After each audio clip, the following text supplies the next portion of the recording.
Hollywood was just dumped on the hardest it's been since 9/11, according to an article from the AP. And I quote, Hollywood effectively took the weekend off, resulting in one of the most dismal box office results in 16 years. Mid-August through early September is historically the sleepiest time of the year for the movie business, but it's been especially so this year. This August is down a whopping 35% from last year. Next week is expected to be just as bad. No new wide releases are scheduled for Labor Day weekend. It's a black eye for Hollywood, but not a knockout punch, according to Comscore.com. Make no mistakes about it.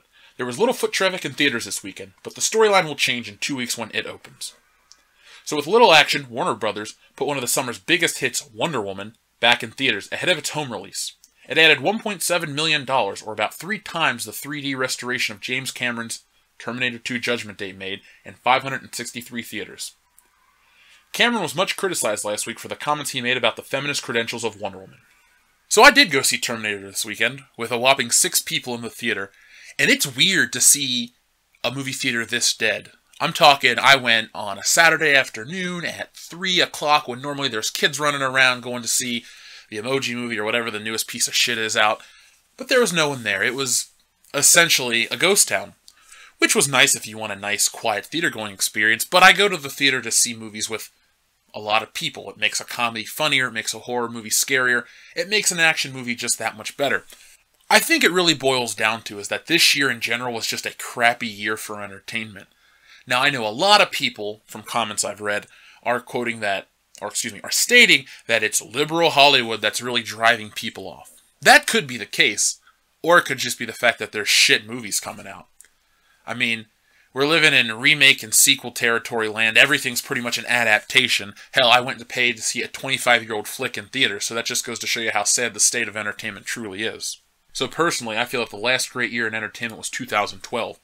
You had a Bond movie, you had The Avengers, and you had a myriad of other films. Actually, I think I went to the theater 54 times in 2012. So if there was a big release in that year, I probably saw it opening weekend. Now in 2017, where I have more money and just as much free time, I see less and less in theaters. I skipped The Dark Tower.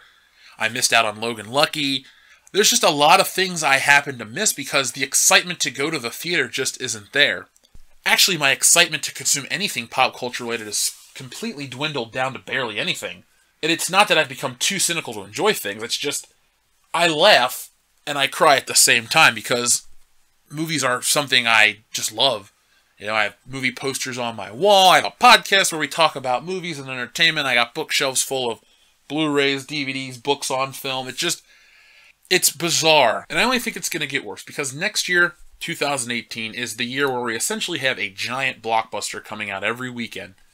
And even me, someone who has the money and the time, and I'm missing small-scale stuff with no competition, I don't think I'm going to be able to make the time to see the big things. So over on Cracked.com, they had a little article about why 2018 will be the year that the box office bubble bursts.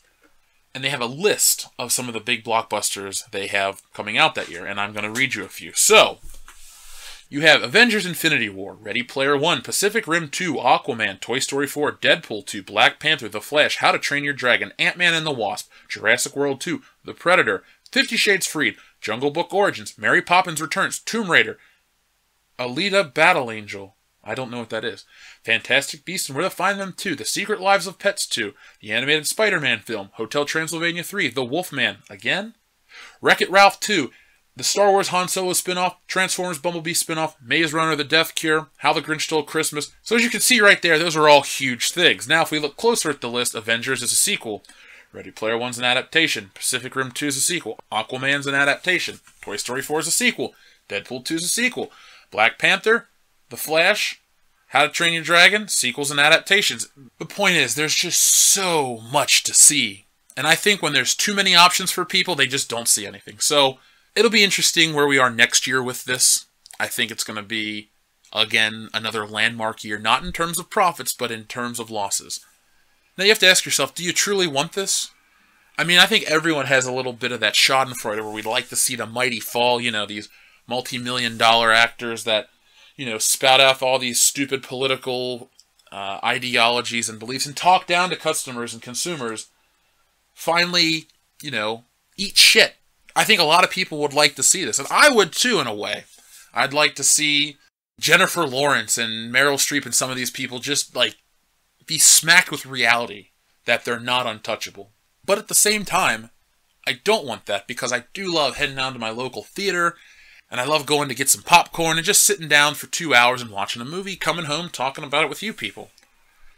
Yeah, if the theater goes away and everything becomes a smaller scale, I can still get on Netflix and do the same thing, but it doesn't feel like an event. That's why I like the theaters, and that's why, even though I enjoy watching The Mighty Fall, ultimately, it's why I'm saddened by articles like this. So those are my thoughts on the weekend being the worst since 9/11. What are yours? If you went to the movie theater this weekend, tell me what you saw, and tell me what your crowd was like. Was it dead? Was it lively? Were you one of the people in Terminator? Let me know. If you liked this video, please give it a thumbs up. If you didn't, move along. And thanks for watching. If you're a fan of this channel and you haven't done it yet, head on over to incarnate-studios.com, pick up a World Class Bullshitters t-shirt, something to help support the channel. And if you love us even more than that, we're over on Patreon. The links will all be in the description below, as well as the links to these articles, and you can show us your love by helping us out and helping us grow. Thanks for watching, and we'll be back on Thursday night with World Class Bullshitters.